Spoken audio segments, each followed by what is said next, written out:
नमस्कार दोस्तों, स्वागत है आप सभी लोगों का हमारे YouTube चैनल में। तो बताइए कैसे हैं आप सभी लोग। आई होप कि आप सभी लोग अच्छे होंगे और आपकी पढ़ाई भी बहुत अच्छे से चल रही होगी। तो देखो आज हम क्या पढ़ने वाले हैं। तो आज हम लोग क्लास 7 ज्योग्राफी का चैप्टर नंबर 2 स्टडी करने वाले हैं। तो इस चैप्टर नंबर 2 का नाम क्या है प्यारे बच्चों, देख लीजिएगा। तो इसका नाम है the sun, the moon and the earth. यानी कि इस चैप्टर में हमें किसके बारे में पढ़ना है, तो यहाँ पर हमें पढ़ना है सन, मून एंड अर्थ के बारे में। ठीक है, तो ये तीनों के रिलेटेड हम यहाँ पे स्टडी करने वाले हैं। ओके स्टूडेंट्स, तो देखो आप लोग को बता देना चाहती हूँ कि जैसे कि ये जो हमारा चैप्टर है ना, ये थोड़ा सा लेंदी है। इसके लिए मैंने क्या सोचा है कि इसके लिए ना मैं 3 लेक्चर्स अपलोड करूंगी। कितने? 3 लेक्चर्स। ठीक है, पार्ट 1 में हम लोग क्या क्या सीखेंगे आ जाइए आप लोग को बता देती हूँ। तो जो हमारा लेक्चर नंबर 1 होगा ना, उसमें हम जानेंगे motion of moon and phases of moon, right. फिर उसके बाद जो हमारा सेकेंड वीडियो होगा पार्ट 2 का, उसमें हम जानेंगे इक्लिप्सिस के बारे में। इक्लिप्सिस क्या होते हैं? ग्रहण।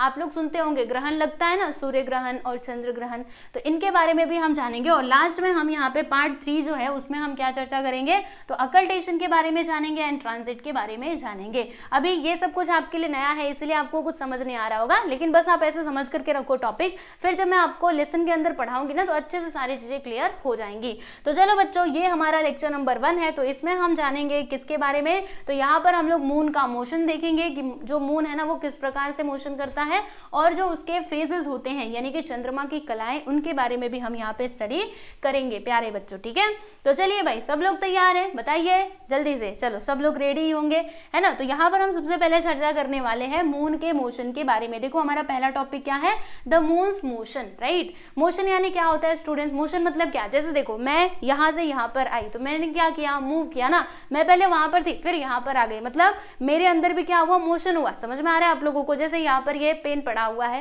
राइट, इसको मैंने यहाँ से यहाँ पर उठा करके रख दिया, तो इसके अंदर भी क्या हुआ है, मोशन हुआ है। मतलब अगर आप हिल डुल रहे हो ना, तो वो भी किस में आएगा, मोशन में ही आएगा। तो हम यहाँ पर यही समझने वाले हैं कि जो हमारा चंद्रमा है यानी कि चंदा मामा, वो किस प्रकार से मोशन करते हैं, कहाँ जाते हैं, कहाँ आते हैं, वो सारी चीजें हम यहाँ पर देखने वाले हैं। ठीक है, अच्छा मुझे एक बात बताइए, हम लोगों ने चैप्टर नंबर 1 में पढ़ा था ना कि जो हमारा अर्थ है वो मोशन करते रहता है। उसका मोशन किस प्रकार से होता है? देखो पहली बात तो वो सूर्य के चारों तरफ घूमता है, ये बात मैंने आपको बताई थी। और दूसरा वो अपने एक्सिस पर भी घूमता है, यानी कि उसके अंदर कौन कौन से मोशन है, तो उसके अंदर ऑर्बिटल मोशन भी है as well as axial motion भी है। अब ये दोनों नाम आपको नया नया लग रहा होगा, आ जाओ ना, बताती हूँ, क्यों चिंता करते हो। यहाँ पर देखो स्टूडेंट्स, आ जाइए इधर, मैं आप लोगों को बताती हूँ। ये हमारा अर्थ है, हमारी प्यारी पृथ्वी बना दी जाए जी, बिल्कुल। पहले हम यहाँ पे ना चंदा मामा बना देते हैं, चंदा मामा नहीं, सूरज जी, ये रहे हमारे सूरज जी। ठीक है, और सूरज जी को थोड़ा हम कलर कर देते हैं, है ना, रंग बिरंगे सूरज जी अच्छे लगेंगे। ये हमारे सूरज जी हो गए। अच्छा अभी क्या करना है, अभी हम जो इसका ये होता है ना इलिप्टिकल पाथ, वो हम बना देते हैं, जिसमें हमारा जो अर्थ है वो घूमते रहता है, राइट। फिर यहाँ पर हम अपने अर्थ को भी लेकर के आते हैं। अर्थ रहेगा तभी तो घूमेगा, नहीं तो घूमेगा कैसे, बताओ। चलो भैया, अर्थ कहाँ हो, अर्थ यहाँ से हम बना लेंगे। ठीक है, चिंता वाली कोई बात नहीं है, हम लोग सब कुछ बना लेंगे आराम आराम से। ठीक है, अच्छा अब इसको कलर कर देते हैं, कलर हो जा तू। अरे ये क्यों आधा ही हुआ, पूरा होना है। ओहो, ये आधा क्यों हो रहा है, 1 मिनट, अभी पूरा होगा।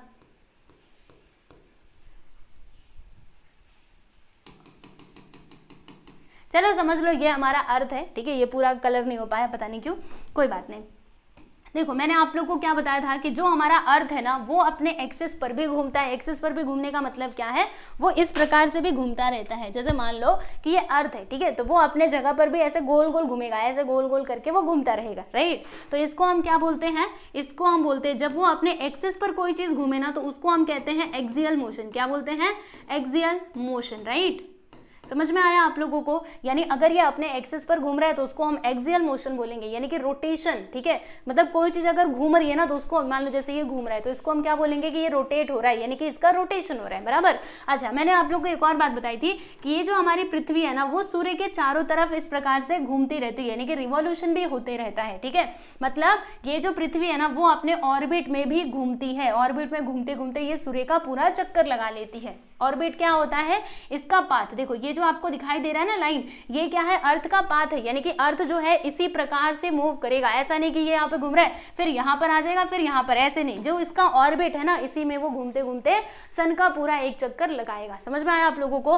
तो ये जो अपने ऑर्बिट पे घूम रही है हमारी पृथ्वी, इसको हम लोग क्या बोलते हैं, ऑर्बिटल मोशन बोलते हैं। यानी कि पृथ्वी के पास, मतलब अर्थ के पास क्या क्या होता है प्यारे बच्चों, तो इसके पास ना एक्सियल मोशन भी होता है as well as orbital motion भी होता है। यानी कि वो अपने अक्ष पर भी घूमता है और अपने ऑर्बिट में भी घूमता है। ठीक है, तो जिस प्रकार से हमारे अर्थ के पास दोनों मोशन होते हैं, एक्सियल मोशन होता है as well as orbital motion होता है, उसी प्रकार से जो हमारा मून है ना, चंदा मामा, इनके पास भी दोनों मोशन होते हैं। यानी कि वो अपने एक्सिस पर भी घूमते हैं एज वेल एज वो अपने ऑर्बिट में भी घूमते हैं। ठीक है, अच्छा चलो अब यहाँ पे एक और बात समझते हैं कि ये जो हमारा चंद्रमा है यानी कि चंदा मामा है, वो किसके चक्कर लगाते हैं, क्योंकि अगर वो अपने ऑर्बिट में घूम रहे हैं यानी वो किसी ना किसी ग्रह के चक्कर भी लगा रहे होंगे। बताओ किसका लगाते हैं, तो वो हमारी पृथ्वी का चक्कर लगाते हैं। ठीक है, आ जाओ मैं आप लोगों को समझाती हूँ। पहले यहाँ पर जो दिया गया है इसको एक बार पढ़े क्या, आ जाओ पढ़ते हैं एक बार। देखो यहाँ पे क्या लिखा है कि लाइक द अर्थ, यानी अर्थ के जैसा ही the moon also has axial and orbital motion, यानी कि मून के पास भी अर्थ के जैसा ही क्या मतलब क्या क्या होता है, एक्सियल मोशन भी होता है as well as orbital motion भी होता है। ठीक है, अब देखो यहाँ पर एक और बात बताती हूँ, जैसे कि जो हमारा मून है ना वो किस प्रकार से मूव करता है आप लोगों को ये समझाती हूँ। देखो ये हमारी पृथ्वी है, ठीक है, अब इसका जो इलिप्टिकल पाथ है ना वो कुछ इस प्रकार से होगा, यानी इसका ऑर्बिट, मान लीजिए मून का ऑर्बिट कुछ ऐसा है। ठीक, इसको थोड़ा बड़ा कर देते हैं, मैं ना इसको मिटाना चाहती हूँ, ये जो मैंने लिखा है ना एक्सियल मोशन वगैरह मिट जा पूरा, हाँ इसको भी मिटा देते हैं, फिर यहीं पे मैं आपको एक्सप्लेन करती हूँ। देखो ये इसका पाथ हो जाएगा, अरे बन जा, ठीक, ये क्या है, मून का ऑर्बिट है। किसका ऑर्बिट है प्यारे बच्चों, मून का। अब जो मून है ना वो कहाँ पर होगा बताती हूँ आप लोगों को बना करके, डोंट वरी, चिंता मत करो। यहाँ पे हम मून बना देते हैं, जो मून ना, मून यहाँ पे इसके चारों तरफ घूमता रहेगा। ठीक है,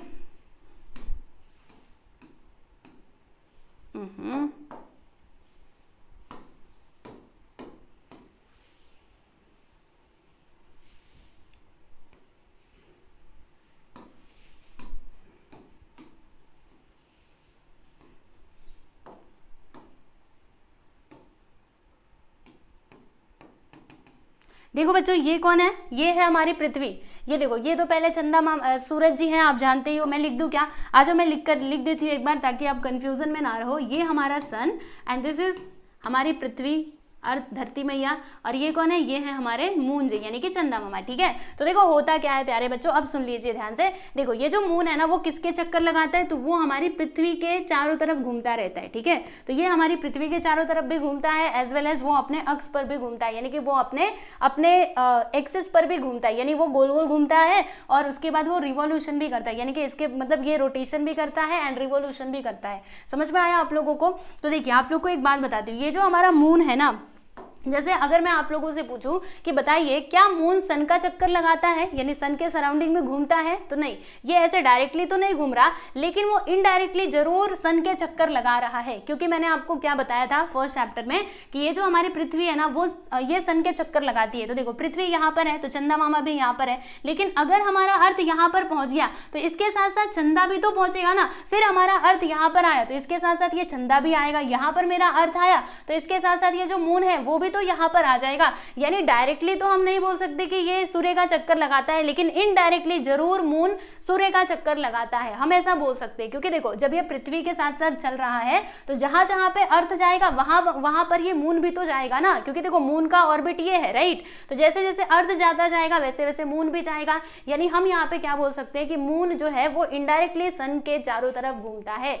समझ में आया आप लोगों को? और देखो यहाँ पे एक और बात आप लोगों को बताना चाहती हूँ, ये जो हमारा मून है ना स्टूडेंट, जैसे हमने देखा था कि ये जो अर्थ है, राइट, वो एक रोटेशन कितने देर में कंप्लीट करता है, तो 24 घंटे में ये एक रोटेशन कंप्लीट कर लेता है। यानी कि अपने एक्सिस पर पूरा वो कितने घंटे में घूमता है, 24 घंटे में। और एक रिवॉल्यूशन ये कितने घंटे में कंप्लीट करता है, मतलब कितने दिनों में कंप्लीट करता है, तो जो हमारा अर्थ है वो 365 डेज में पूरा एक रिवॉल्यूशन कंप्लीट कर लेता है, राइट। तो जैसे इसका रोटेशन एंड रिवॉल्यूशन पीरियड है मतलब अर्थ का, वैसे ही मून का भी होगा। अब मून का क्या होता है स्टूडेंट्स, देखो ये जो हमारा मून है ना, जब ये एक रिवॉल्यूशन कंप्लीट करेगा, रिवॉल्यूशन का मतलब आप समझ रहे हो ना, जब ये ऐसे घूमेगा तो हम रिवॉल्यूशन बोलेंगे, और जब ये अपने एक्सिस पर घूमेगा तो इसको हम रोटेशन बोलेंगे, राइट। तो जब ये एक रिवॉल्यूशन कंप्लीट करेगा तभी इसका एक रोटेशन भी कंप्लीट होगा, यानी जैसे जैसे ये आगे बढ़ते जाएगा वैसे वैसे इसका जो रोटेशन है वो भी होते जाएगा। नहीं समझ में आया, फिर से बता रही हूँ सुनो। जैसे कि ये जो हमारा मून है ना, इसका रिवॉल्यूशन एंड रोटेशन टाइम दोनों क्या होता है, सेम होता है। बहुत इंपॉर्टेंट बात बता रही हूँ स्टूडेंट, सुनो। मून का रोटेशन, रोटेशन मतलब अपने अक्ष पर घूमना, ठीक है, रोटेशन एंड रिवॉल्यूशन, रिवॉल्यूशन मतलब क्या, पृथ्वी का एक चक्कर, राइट। तो देखो ये दोनों क्या होता है, रिवॉल्यूशन एंड रोटेशन पीरियड क्या होता है, सेम होता है। जबकि अर्थ के साथ ऐसा नहीं होता, अर्थ का रोटेशन पीरियड अलग होता है, रिवॉल्यूशन पीरियड अलग होता है। बट यहाँ पे अगर मैं मून की बात करूँ तो इसका रोटेशन एंड रिवॉल्यूशन पीरियड क्या होता है, सेम टू सेम होता है, राइट। मतलब अर्थ, ये जो मून है ना, जब ये पूरा अर्थ के एक चक्कर लगा लेगा तब जाके इसका एक रोटेशन भी कंप्लीट हो जाएगा। तो इसके कारण जानते हो क्या होता है, एक बात यहाँ पे हो जाती है कि हम लोग मून का ना बस एक ही हिस्सा देख पाते हैं, पीछे वाला हिस्सा हम आज तक नहीं देख पाते, मतलब कभी हमें वो दिखाई दिया ही नहीं होगा, क्योंकि उसके साथ साथ चल रहे हैं ना। जैसे मैं आपको बताती हूँ, देखो मान लीजिए कि ये मेरा क्या है प्यारे बच्चों, मून है, राइट।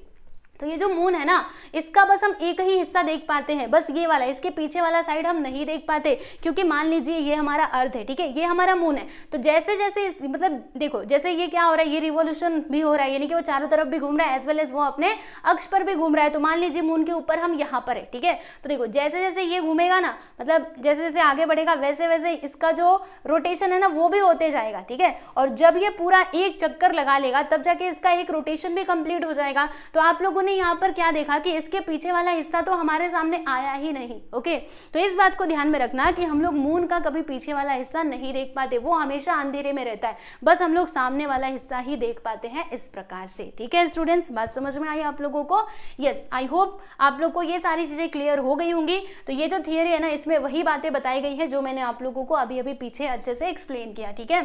तो देख लेते हैं एक बार कि इसमें क्या लिखा हुआ है। देखो यहाँ पे लिखा है कि the moon while rotating around itself revolves around the earth and the earth revolves around the sun. यानी कि होता क्या है, देखो जैसे कि मून है, मून डायरेक्टली तो सन का रिवॉल्यूशन मतलब सन के चारों तरफ नहीं घूमता, लेकिन क्या होता है देखिएगा यहाँ पे लिखा है कि एज अ रिजल्ट दो the moon does not revolve around the sun independently indirectly it makes revolution around the sun. समझने की कोशिश कीजिएगा, यहाँ से लेकर के यहाँ तक में वही बात बताई गई है कि the moon while rotating around itself, यानी कि जब मून अपने मतलब वो क्या हो रहा है, अपने एक्सिस पर घूम रहा है, ठीक है। तो एक्सिस पर घूमते घूमते वो अर्थ का भी चक्कर लगाता है, यानी अर्थ के चारों तरफ भी घूमता है, राइट। तो देखो इसका रिजल्ट क्या होता है कि वो डायरेक्टली तो सन के चक्कर नहीं लगाता, लेकिन हाँ इनडायरेक्टली वो सन का जरूर रिवॉल्यूशन करता है, राइट। अब देखिएगा यहाँ पर वो जो अभी मैंने आपको टाइम के बारे में बताया था कि the time it takes to make one revolution around the earth and one rotation around itself is the same. यानी कि देखो इसका जो रोटेशन पीरियड है, कहाँ गया, रोटेशन एंड रिवॉल्यूशन पीरियड क्या है स्टूडेंट, सेम है। यानी जब ये अर्थ के चारों तरफ घूम जाएगा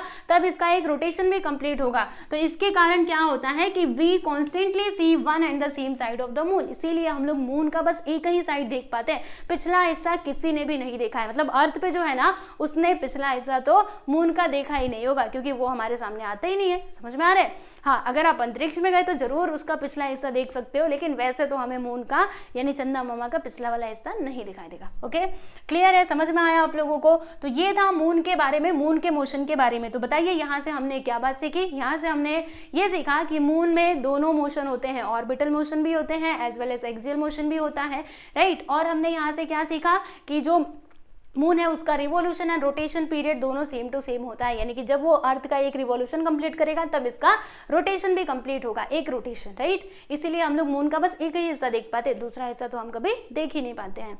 चलिए अब हम आगे चलते हैं और कुछ और बातें यहाँ पे समझते हैं। तो देखो बच्चों, यहाँ पर ना एक एक्टिविटी दी गई है, तो वो आप अपने दोस्तों के साथ मिलकर के कर सकते हो। यानी आप 3 दोस्त ले लीजिएगा, आप रहना, 2 और दोस्तों को बुला लेना, एक को चंदा बनाना, एक को सूरज बनाना, एक को अर्थ बनाना। और जैसे ये मोशन मैंने आपको बताया ना, ये कैसे कैसे घूम रहे, वैसे घुमा करके थोड़ा देख लीजिएगा और आप लोग को और इससे समझने में आसानी होगी, ठीक है। तो आपके टीचर्स जरूर आपको ये एक्टिविटी कराएंगे, नहीं कराएंगे तो आप अपने दोस्तों के साथ ऐसे ही किसी को चंदा बनाना, किसी को सूरज, किसी को अर्थ, और फिर इस प्रकार से घूम करके आप पता कर सकते हो, ठीक है। आगे देखिएगा बच्चों, हमारा अगला कंसेप्ट क्या है, तो आगे हमें समझना है किसके बारे में, तो देखिएगा यहाँ पर हमें समझना है एक तो अपोजी के बारे में और दूसरा हम लोग जानेंगे पेरिजी के बारे में। अब ये अपोजी एंड पेरिजी क्या होता है, आ जाइए मैं आपको एक्सप्लेन कर देती हूँ पहले। तो देखो स्टूडेंट, जैसे कि मैं आप लोग को एक बात बताना चाहती हूँ, जैसे ये जो हमारा अर्थ है ना, इसका ऑर्बिट कैसा होता है, इलिप्टिकल होता है। इलिप्टिकल यानी क्या होता है, अंडाकार, मतलब वो पूरा गोल नहीं होता है। जैसे कि आप देख सकते हो ये रहा हमारा अर्थ का ऑर्बिट, तो ये कैसा है, इलिप्टिकल है। तो जैसे अर्थ का ऑर्बिट इलिप्टिकल है ना, वैसे ही मून का भी ऑर्बिट कैसा होता है प्यारे बच्चों, इलिप्टिकल होता है, यानी कुछ यूं, ठीक है, अंडाकार होता है, पूरा वो गोल नहीं होता है। समझ में आया, इस प्रकार से। तो देखिएगा जब ये इलिप्टिकल है तो होगा क्या, जैसे मून क्या कर रहा है, वो हमारे अर्थ के चारों तरफ घूम रहा है ना। तो देखो मून क्या होगा, घूमते घूमते यहाँ पर भी आएगा, ठीक है, फिर ये घूमते घूमते गया और यहाँ पर भी आएगा, राइट। तो यहाँ पर इन दोनों, मतलब इन दोनों में हम क्या डिफरेंस देख पा रहे हैं, यहाँ पे अगर आप देखेंगे तो जो मून है ना वो अर्थ से सबसे ज़्यादा दूरी पर है, और यहाँ पर अगर आप देखेंगे तो मून अर्थ के एकदम पास में है, राइट। तो देखो जब ये पास में है ना, तो इसको हम लोग क्या बोलते हैं, इसको हम एक नाम देते हैं। अच्छा बोलो क्या नाम देते हैं, तो इसको हम कहते हैं प्यारे बच्चों पेरिजी। बोलो जल्दी से, पेरिजी, ठीक है। और जब ये दूरी पे है तो इसको हम क्या नाम देते हैं, अपोजी नाम देते हैं। समझ में आया आप लोगों को, यस। तो इसी चीज़ को हमें यहाँ पे स्टडी करना है। तो आ जाइए हम देखते हैं कि हमारा थियरी में क्या लिखा हुआ है। देखिए क्या दिया यहाँ पे, the moon's orbit of the revolution is also elliptical as that of the earth। यानी जैसे अर्थ का ऑर्बिट इलिप्टिकल है, वैसे ही मून का भी जो ऑर्बिट है वो कैसा है, मतलब वो कैसा होता है, इलिप्टिकल होता है, राइट। तो इसके लिए hence the distance of the moon from the earth is not the same everywhere, है ना, मतलब हर जगह सेम नहीं होता ना। देखो इलिप्टिकल होने के कारण जो अर्थ से मून का डिस्टेंस है ना, वो हर जगह सेम नहीं होता, वो घटते बढ़ते रहता है। जैसे कि जब मून यहाँ पर है तो देखो कितना पास में है, जब यहाँ पर है तो कितना दूर पे है, यहाँ पे आएगा तो थोड़ा पास में, यहाँ पे आया तो और पास में, है ना। तो इलिप्टिकल शेप के कारण इनका जो डिफरेंस, मतलब इनका जो डिस्टेंस है ना मून और अर्थ के बीच का, वो बदलते रहता है, उसमें हमें चेंजेस देखने के लिए मिलते रहते हैं, ठीक है। तो जब मून अर्थ के सबसे ज्यादा क्लोजेस्ट होता है, राइट, तो इसको हम लोग क्या बोलते हैं, पेरिजी। यानी कि मून तभी किसमें है, पेरिजी में है। लेकिन अगर दूरी पे हो, फारदेस्ट यानी क्या होता है, सबसे ज्यादा दूरी पे हो, तो उस पोजीशन को हम लोग क्या बोलते हैं प्यारे बच्चों, अपोजी बोलते हैं। आप यहाँ पर इस फिगर में भी देख सकते हो, बताया गया है मून के पोजीशन के बारे में। देखो ये हो जाएगा पेरिजी क्योंकि यहाँ पे सबसे पास में है, और ये हो जाएगा अपोजी क्योंकि यहाँ पर ये दूरी पे है, ठीक है। इनके बीच का जो डिस्टेंस है ना, वो भी यहाँ पे अप्रोक्सीमेटली दिया गया, आप इसको देख सकते हो 3,56,000 किलोमीटर, एंड यहाँ पे अप्रोक्सीमेटली आप देख सकते हो क्या है, 4,07,000 किलोमीटर। मतलब जब हमारा चंदा मामा कहाँ पे होते हैं, पेरिजी में होते हैं, यानी कि इस पोजीशन पे होते हैं पेरिजी में, तो फिर यहाँ पर मून और अर्थ के बीच का डिस्टेंस क्या होता है, तो लगभग 3,56,000 किलोमीटर होता है। लेकिन जब ये ऑपोजिट में होते हैं तो फिर इनके बीच का डिस्टेंस कितना होता है, तो 4,07,000 किलोमीटर होता है। वैसे तो ये डिस्टेंस आपसे कभी पूछा नहीं जाएगा, लेकिन बस आप अपनी नॉलेज के लिए याद रखिएगा, ओके। तो यहाँ पर अपोजी एंड पेरिजी भी आई होप सो आप लोग को क्लियर हो गया होगा प्यारे बच्चों।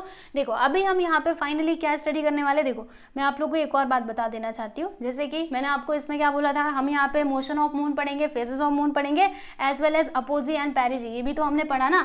तो ये भी मैं इधर लिख देती हूँ, जो भी टॉपिक्स हमने कवर किया है वो मैं इधर लिख देती हूँ, अपोजी एंड पेरिजी, राइट।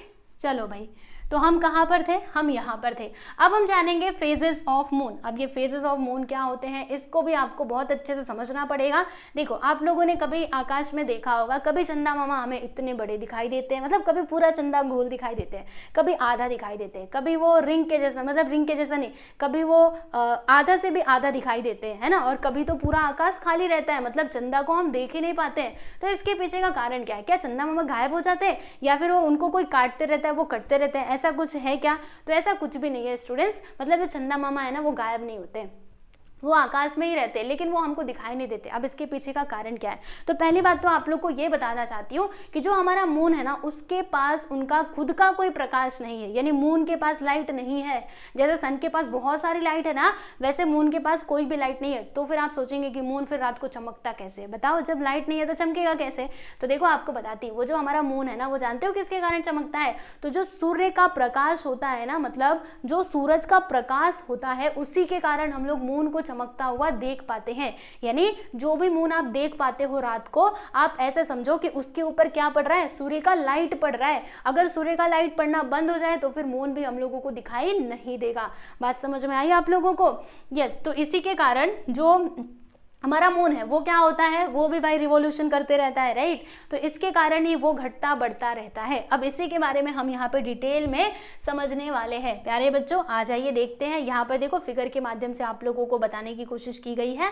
तो देखिए होता क्या है, जैसे कि यहाँ से क्या आ रहा है, यहाँ से सन रेज आ रही है। देखो क्या लिखा है, सन रेज, समझे, मतलब इधर से सूर्य का प्रकाश आ रहा है। तो देखो ऐसा होता है ना कि कभी आकाश में न्यू मून होता है, न्यू मून के दिन हमें चंदा माँ कुछ भी दिखाई नहीं देते, मतलब पूरा अंधेरा छाया रहता है, ठीक है। न्यू मून के बाद क्या होता है, धीरे धीरे उजाला होता है, यानी कि फिर मतलब देखो यहाँ पे चंद्रमा पूरा का पूरा गायब है, फिर दूसरे दिन क्या होगा, हमें थोड़ा दिखाई देंगे, फिर थोड़ा, फिर थोड़ा, फिर आधा दिखाई देंगे, आधा दिखाते दिखाते फिर वो एकदम पूरा हमें दिखने लगते हैं। और जब पूरा दिखते हैं तो हम क्या बोलते हैं, आज तो पूर्णिमा की रात है, यानी कि फुल मून डे है। देखो ये क्या है, न्यू मून डे यानी कि अमावस्या, और ये क्या है, पूर्णिमा यानी कि फुल मून डे, ठीक है।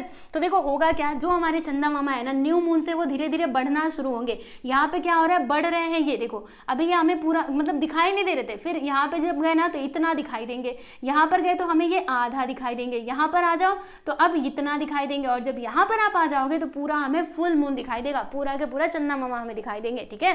तो ये क्या है, पीरियड ऑफ वैक्सिंग। वैक्सिंग यानी क्या होता है, बढ़ना, मतलब यहाँ पे क्या हो रहा है, चंदा मामा बढ़ते जा रहे हैं ना, तो इस पीरियड को हम लोग क्या बोलते हैं प्यारे बच्चों, period of waxing moon, right. अब क्या होगा, हमें चंदा मामा पूरा दिख गए, अब वो धीरे धीरे छोटा होते जाएंगे, यानी कि अब घटते जाएंगे। तो देखिएगा कैसे घटेंगे, तो यहाँ पे चंदा मामा इधर थे और फिर ये यहाँ पर है, राइट। तो अब हमें कितना चंदा दिखाई देगा, इतना। इसके पीछे का कारण क्या है अभी मैं आपको बताऊंगी, पहले आप ये देखो।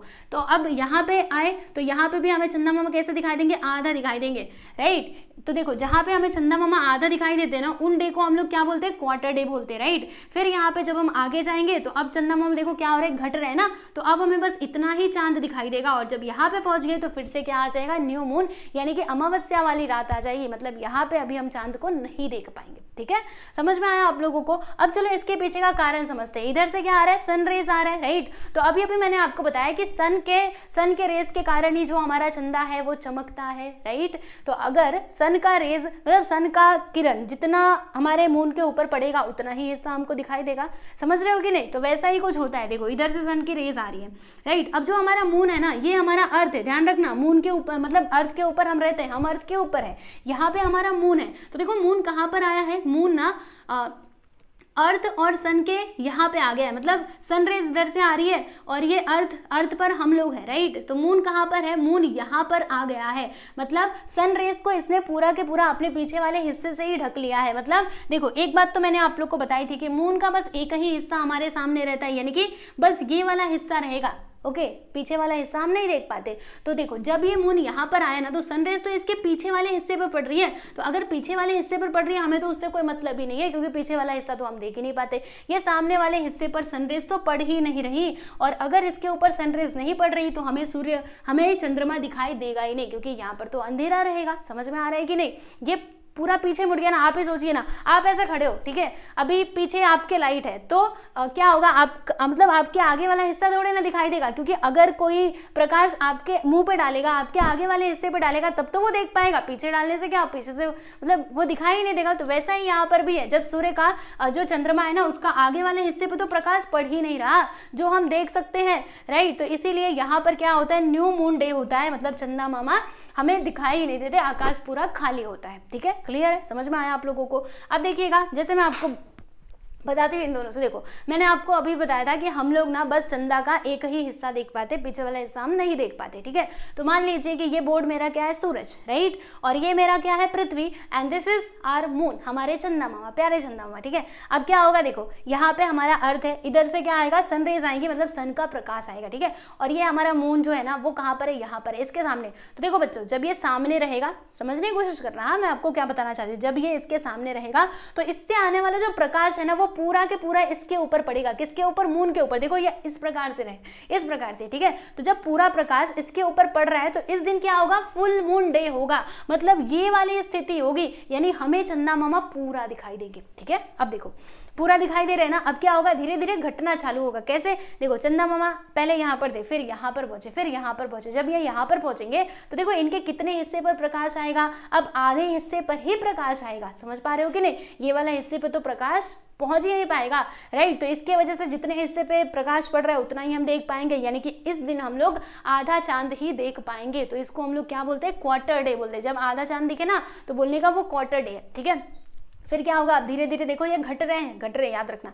यहाँ पे पहुंचेंगे तो इनके बहुत कम हिस्से पे प्रकाश पड़ पा रहा है, तो हमें उतना ही हिस्सा दिखाई देगा। लेकिन अगर हमारे चंदा मामा यहाँ पर आ गए, अब समझने की कोशिश करना। देखो चंदा मामा कहाँ पर है, सूर्य को पीछे कर दिया उन्होंने, राइट। तो देखो चंदा के कौन से हिस्से पर सूर्य का प्रकाश पड़ रहा है, ओनली दिस, ये वाले साइड पे। तो ये वाले साइड तो हम देख ही नहीं पाते, हमें तो आगे वाला साइड दिखाई देता है, राइट। तो देखिएगा आगे वाले हिस्से पर तो कुछ प्रकाश पड़ ही नहीं रहा है, अगर इसके ऊपर प्रकाश नहीं पड़ रहा है तो ये हम लोगों को दिखाई नहीं देगा। मतलब इस दिन क्या होता है, न्यू मून होता है, यानी कि चंदा मामा हमें दिखाई नहीं देते, ठीक है। अब देखो पूर्णिमा की रात हो गई, अब धीरे धीरे बढ़ना चालू होंगे। अब देखो चंदा मामा यहाँ से यहाँ पहुंचे तो अब सूर्य का प्रकाश इनके आधे वाले हिस्से पर पड़ेगा, यानी आधा हिस्सा हम देख पाएंगे। फिर क्या होगा, फिर ये यहाँ से इस प्रकार से ऐसे जाएंगे, फिर धीरे धीरे चांद बढ़ता रहेगा, बढ़ता रहेगा, बढ़ता रहा, बढ़ता रहा। जब ये यहाँ आएगा तो फिर से चंदा मामा हमें पूरा दिखाई देंगे, है ना। तो इस प्रकार से ये प्रोसेस चलता रहता है, कभी हमें चंदा बड़े दिखाई देते हैं, कभी छोटे दिखाई देते हैं, समझे। देखो यहाँ से फुल मून हो गया ना, धीरे धीरे घटना चालू होंगे। जब यहाँ पर पहुंचे तो हमें इतना ही चंदा दिखाई देगा, यहाँ पर पहुंचे तो आधा, फिर यहाँ पर पहुंचे तो बस इतना, और जब यहाँ पे पहुंचे तो पूरा खत्म, न्यू मून आ गया, अमावस्या वाली रात आ गई, ठीक है। तो इसी को हम लोग क्या बोलते हैं बच्चों, इसी को हम लोग कहते हैं फेजेस ऑफ मून, यानी कि चंद्रमा की कलाएं। समझ में आ गया आप लोगों को, नहीं समझा तो एक बार फिर से देख लीजिए। मैंने ना एक फिगर बनाया था जिससे मैंने सोचा था आप लोग को एक्सप्लेन करूंगी। देखो जैसे कि हमारे चंदा मामा है, ठीक है, अरे चंदा मामा तो हिलने का नाम है, ये चंदा मामा, ठीक है। अब ये यहाँ से यहाँ जाते जाएंगे, यहाँ जाते जाएंगे, देखो इनके ऊपर पूरा प्रकाश इधर से पड़ेगा तो हमें पूरा फुल मून दिखाई देगा। जब यहाँ पे पहुंचेंगे तो ये क्वार्टर डे होगा। जब यहाँ पे आ गए, यहाँ पे, राइट, तो देखिएगा इनका जो पीछे वाला हिस्सा है ना, इसके ऊपर सूर्य का प्रकाश, मतलब सूर्य का प्रकाश खाली बस पीछे वाले हिस्से पर पड़ेगा, आगे वाले हिस्से पर नहीं पड़ेगा, राइट। तो वो हम लोगों को दिखाई नहीं देगा। फिर यहाँ से चंदा बढ़ना चालू होंगे, बढ़ते बढ़ते बढ़ते बढ़ते बढ़ते नहीं, यहाँ पे घटते, देखो यहाँ से बढ़ रहे हैं और यहाँ से अब ये घटते जाएंगे, घटते घटते घटते, और यहाँ पर आते आते फिर से क्या हो जाएगा, न्यू मून हो जाएगा। समझ में आया आप लोगों को। तो इस प्रकार से ये जो प्रोसेस है वो चलता रहता है, एंड इसी को हम लोग बोलते हैं, क्या बोलते हैं, फेजेस ऑफ मून, यानी कि चंद्रमा की कलाएं। समझ में आया आप लोगों को। I hope this is clear, है ना, क्लियर हुआ कि नहीं, बताओ जल्दी से। चलो भाई, अब यहाँ पे कुछ और चीजें बताई गई है, देख लेते हैं। हाँ, which shows the different phases of moon, हमने देखा phases of moon, right. It shows the relative position of the moon on both the quarters, the full moon and the new moon days with respect to the earth and the sun. यहाँ पे हम लोगों ने यही तो देखा कि जो हमारा मून है उसका पोजिशन क्या है, न्यू मून के दिन इसका पोजिशन क्या होता है, बताओ। मून कहाँ पर आ जाता है, तो मून अर्थ और सूर्य के बीच में आ जाता है, राइट। और इस दिन क्या होता है, जो मून है वो किनारे पे आ जाता है, मतलब पहले सन होगा, फिर अर्थ होगा, फिर मून होगा, ओके। फिर क्वार्टर डे में यहाँ पर रहता है, क्वार्टर डे में यहाँ पर रहता है। याद रखना, क्वार्टर डे में हमें मून कैसा दिखाई देता है, आधा दिखाई देता है। न्यू मून डे पे हमें चंदा मामा दिखाई नहीं देते, लेकिन अगर जब फुल मून डे होता है तो इस दिन हम लोग चंदा मामा को पूरा ही देख पाते हैं। ओके, क्लियर है, समझ गए। चलो अब हम यहाँ पे जानते हो किसकी बात करेंगे प्यारे बच्चों, एंगल्स की बात करेंगे। मतलब ये जो इनका पोजिशन है ना, ये जो इनका रिलेटिव पोजिशन है कि कभी चंदा मामा इधर है कभी उधर है, तो इनके बीच में एंगल कैसा बनता है वो हम जानेंगे, ठीक है। तो आज ये मैं आप लोगों को एंगल के बारे में थोड़ा एक्सप्लेन कर देती हूँ। देखो जैसे कि जब हमारा न्यू मून डे होगा, आपको पूरा अच्छे से एक्सप्लेन करने की कोशिश करती हूँ। देखो यहाँ आ जा, तो ये हो गए हमारे चंदा। बताइए इस दिन क्या होगा, इस दिन क्या होगा। देखो चंदा मामा कहाँ पर है, सूरज और पृथ्वी के बीच में है। मतलब इस दिन क्या होगा, इस दिन होगा अमावस्या, यानी कि न्यू मून होगा। मतलब इस टाइम पे आकाश में हमें चंदा मामा दिखाई नहीं देंगे, राइट। तो जब न्यू मून होता है ना, तो इन तीनों के बीच में एंगल कितने डिग्री का बनता है जानते हो, तो यहाँ पर 0 डिग्री का एंगल बनता है। मतलब इनके जो पोजीशंस है ना, आप देखिएगा इनके बीच में 0 डिग्री का एंगल फॉर्म होता है, ठीक। तो यहाँ पे न्यू मून है। अब देखो आगे, अरे भाई बढ़ जा तू आगे, ये आगे बढ़े न्यू मून से। अब धीरे धीरे चंदा मामा बढ़ना चालू होंगे। यहाँ पे पहुँचते पहुँचते क्या हो गया प्यारे बच्चों, फुल मून डे हो गया। यहाँ पर क्या हो गया, फुल मून हो गया, राइट। अरे आजा, हाँ फुल मून हो गया। तो यहाँ पर अभी इन तीनों के जो रिलेटिव पोजीशन है ना उसमें कितने डिग्री का एंगल बनेगा, तो देखो ये तो 0 डिग्री का एंगल यहाँ पे बन रहा था। अब क्या हुआ, जो हमारा मून है ना वो उठते उठते यहाँ से यहाँ, यहाँ से यहाँ, यहाँ पे पहुँच गए। तो बताइए अब इन यहाँ पे कितने डिग्री का एंगल बनेगा। तो आप लोगों ने पढ़ा होगा कि इस प्रकार से जो एंगल बनता है ना उसको हम लोग क्या बोलते हैं, 180 डिग्री। मतलब फुल मून डे के दिन क्या होगा कि यहाँ पर ना 180 डिग्री का एंगल बनेगा। समझ में आया। अच्छा, और क्वार्टर डे में क्या होता है, ये तो आप समझ गए ना कि फुल मून डे पे क्या होगा, 180 डिग्री का एंगल बनेगा, और न्यू मून डे पे क्या होगा, 0 डिग्री का एंगल बनेगा, ये तीनों के बीच में, राइट। लेकिन अगर क्वार्टर डे हो तब क्या, अच्छा क्वार्टर डे की हम बात कर लेते हैं। तो क्वार्टर डे में क्या होगा, जो हमारा मून है ना, अरे भाई मून कहाँ गायब हो रहा है, मून जो है वो कहाँ पर होगा, एक तो यहाँ पर होगा और दूसरा इसी का कॉपी हम कर लेते हैं, कॉपी हो जा, हाँ फिर पेस्ट कैसे होगा, पेस्ट भी करना पड़ेगा, इंपोर्ट कहाँ गया, पेस्ट हुआ कि नहीं हुआ। अच्छा चलो जान दो। देखो यहाँ पर जो हमारा मून जब रहेगा तो ये होता है क्वार्टर डे। अब इनके बीच में कितने डिग्री का एंगल बनेगा, तो देखो ये हमारे सूरज जी, ये हमारे अर्थ और ये हमारे चंदा मामा, तो इनके बीच में कितने डिग्री का एंगल बन रहा है प्यारे बच्चों, समझने का प्रयास करना। इनके बीच में ना 90 डिग्री का एंगल बनेगा, ये परपेंडिकुलर होगा, यहाँ से एक परपेंडिकुलर लाइन, यहाँ से एक परपेंडिकुलर लाइन खींचो, बताओ यहाँ पे कितने डिग्री का एंगल बनेगा, 90 डिग्री का एंगल बनेगा, ठीक है। फिर उसके बाद हमारा अगला जब भी क्वार्टर डे होगा, एक देखो एक तो फर्स्ट क्वार्टर डे होता है, दूसरा थर्ड होता है, राइट। तो देखिएगा फिर से क्वार्टर डे यहाँ पर भी होगा। अब इनके बीच में कितने डिग्री का एंगल बनेगा, तो फिर से यहाँ से एक परपेंडिकुलर लाइन खींचो, यहाँ से एक परपेंडिकुलर लाइन खींचो, यहाँ पर भी 90 डिग्री का एंगल बनेगा। यानी मैं आप लोगों को यहाँ पे फाइनली बताना क्या चाहती हूँ, आप समझ लीजिए कि जब हमारा चंदा मामा मतलब जब न्यू मून होता है तो वहाँ पर ना इन तीनों का जो रिलेटिव पोजिशन है उसमें कितने डिग्री का एंगल फॉर्म होता है, 0 डिग्री का। और जब फुल मून होता है तो कितने डिग्री का एंगल बनता है प्यारे बच्चों, 180 डिग्री का। लेकिन अगर क्वार्टर डेज होते हैं ना, चाहे वो फर्स्ट क्वार्टर हो या फिर थर्ड क्वार्टर हो, वहां पर इनके बीच में एंगल बनता है 90 डिग्री का, ठीक है। तो बस यही चीज हमें यहाँ पर स्टडी करना है, वही बात यहाँ पे बताई गई है प्यारे बच्चों। देख लो जरा, आ जाइए भाई देख लेते हैं, है ना, देरी किस बात की, देख लो इसको भी। चलो देखो, आप लोग को बताना चाहते हो, ये हमारे सन जी, ये हमारी प्यारी पृथ्वी and this is our moon, ठीक है। अब देखो हमारा मून कहाँ पर है, यहाँ पर है। बताओ जब मून यहाँ पर होगा तो क्या होता है, न्यू मून डे होता है, राइट। तो इनके बीच में कितने डिग्री का एंगल बनेगा, देखो यहाँ पे मून है, यहाँ पे हमारा अर्थ है, यहाँ पे सन। तो देखो मतलब यहाँ पर ना कितने डिग्री का एंगल बनेगा, 0 डिग्री का, क्योंकि मून ने अभी तक कुछ मूवमेंट किया ही नहीं है, ठीक। अब क्या होगा, मून जो है वो आगे बढ़ना चालू हो जाएगा। मान लीजिए मून कहाँ पर आ गया, क्वार्टर डे में आ गया, मून यहाँ पर है। तो अब इनके बीच में कितने डिग्री का एंगल बनेगा, तो यहाँ से एक लाइन खींचो, यहाँ से एक लाइन खींचो, बताओ यहाँ पे कितने डिग्री का एंगल बनेगा, 90 डिग्री का एंगल बनेगा, राइट। तो इस दिन क्या होता है, क्वार्टर डे होता है। फिर यहाँ पर मून आया तो यहाँ पर क्या हो जाएगा प्यारे बच्चों, फुल मून हो जाएगा। ऐसे ही तो फुल मून होता है ना, मतलब फुल मून के दिन जो हमारा मून है ना वो सन के अपोजिट डायरेक्शन में होता है, और जब न्यू मून रहता है तो जो हमारा मून है वो कहाँ पे होता है, वो सन और अर्थ के बीच में आता है, ठीक है। तो देखिएगा इस दिन क्या होगा, यहाँ पर इनके बीच में 180 डिग्री का एंगल बनेगा। फिर जब क्वार्टर डे हो यानी कि ये यहाँ पर हो तो फिर से यहाँ पे कितने डिग्री का एंगल बनेगा, तो यहाँ पर ना 90 डिग्री का एंगल बनेगा। अब आप सोच रहे होंगे 270 क्या है, तो 270 ना ये पूरा यहाँ से लेकर के यहाँ तक बताया गया है। जैसे कि अगर मैं आप लोगों को कोऑर्डिनेट सिस्टम के बारे में बताऊँ, जैसे अभी आप लोगों ने उतना ज़्यादा पढ़ा नहीं होगा पर फिर भी मैं आपको बता रही हूँ। देखो यहाँ से हमने शुरुआत की तो ये होता है 90, फिर यहाँ पे जब हम पहुँच गए तो ये पूरा 180 हो जाएगा, मतलब यहाँ से करके यहाँ जब यहाँ पे पहुँचे तो ये हो जाएगा प्यारे बच्चों 270। यानी कि एक जो है ना एक क्वार्टर कितने डिग्री का होता है, 90। तो 90 90 180, यहाँ पे गए तो 90 90 180, फिर उसमें 90 जोड़ेंगे 270।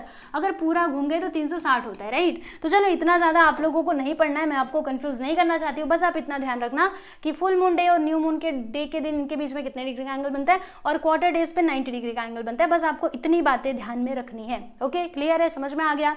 चलो देखो यहाँ पे वही बातें पूरा लिख करके बताई गई है जो मैंने आपको एक्सप्लेन किया।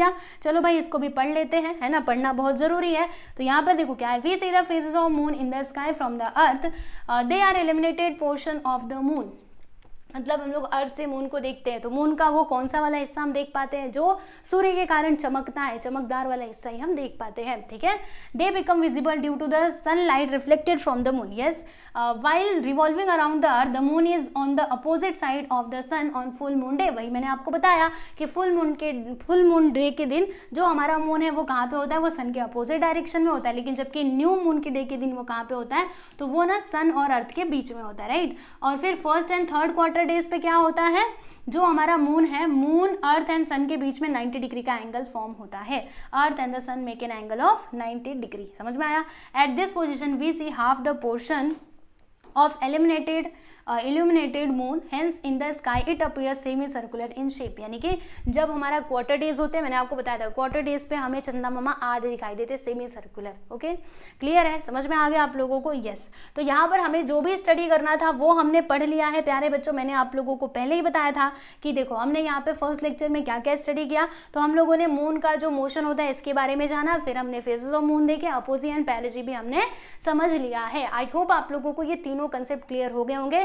तो एक बार फिर से, अगर आपको एक बार में नहीं समझा तो फिर से इस वीडियो को देखिएगा, पक्का समझ में आएगा। और ये इंपॉर्टेंट टॉपिक्स भी हैं, आगे भी आएंगे, तो इनको इग्नोर मत करो, अच्छे से पढ़ो, ठीक है। तो ये तीनों टॉपिक्स हमने कवर कर लिए हैं प्यारे बच्चों। अब हम नेक्स्ट पार्ट में देखेंगे इक्लिप्सेस के बारे में, सोलर एंड लूनर इक्लिप्सेस के बारे में, ठीक है। तो अगला वीडियो आप लोग जरूर देखिएगा, ठीक है। प्लेलिस्ट में जाएंगे तो वहाँ पर आपको सारे वीडियोस मिल ही जाएंगे। तो बस आज के लिए इतना ही, मिलेंगे हम लोग नेक्स्ट वीडियो में। ध्यान रखिएगा अपना और पढ़ाई कीजिएगा अच्छे से। और नोट्स के लिए आप लोग हमारे टेलीग्राम चैनल से जुड़ सकते हैं। टेलीग्राम चैनल का लिंक मैं आपको डिस्क्रिप्शन बॉक्स में दे दूंगी। इसके अलावा आप लोग हमारे ऐप को भी डाउनलोड कर सकते हो प्ले स्टोर से। ऐप का नाम क्या है प्यारे बच्चों? SK क्लास, ठीक है। चलिए आज के लिए बस इतना ही, मिलते हैं अगले वीडियो में। ध्यान रखिए अपना, बाय एवरीवन।